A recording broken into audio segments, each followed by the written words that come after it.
Magandang araw po. Narito na po ang magiging lagay ng panahon ngayong araw ng Miyerkules, February 14, 2024.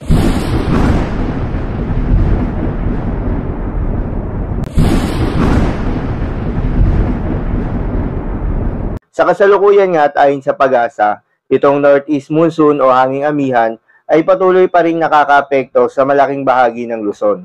Habang itong shear line o yung banggaan ng malamig at mainit na hangin na nagre-resulta sa shear line ay nakakaapekto naman sa eastern section ng Southern Luzon at Visayas. Magandang balita naman dahil ayon sa pag-asa ay walang binabantayan na low pressure area o bagyo sa loob at labas ng ating Philippine Area of Responsibility na maring makaapekto sa ating bansa.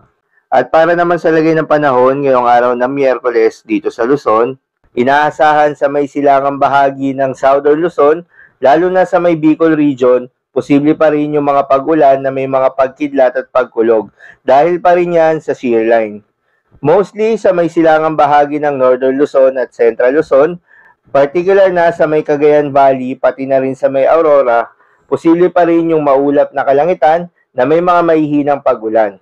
Para naman sa Metro Manila at nalalabing bahagi ng Luzon, asahan ng partly cloudy to cloudy skies na may mga tsansa pa rin ng mga pag-ulan. Para naman sa lagay ng panahon sa Visayas at Mindanao, inaasahan sa may Eastern Visayas magpapatuloy na magdadala pa rin yung mga pag-ulan galing sa shear line na may kasamang pagkidlat, pagkulog.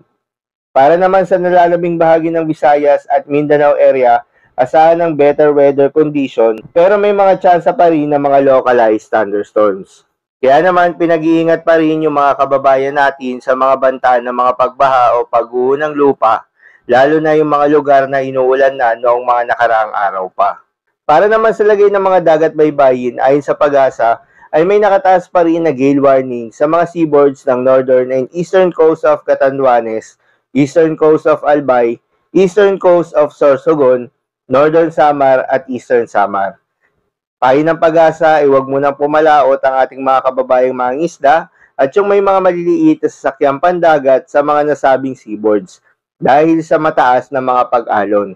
So yun lamang po para sa lagay ng panahon ngayong araw ng Miyerkules. Keep safe everyone.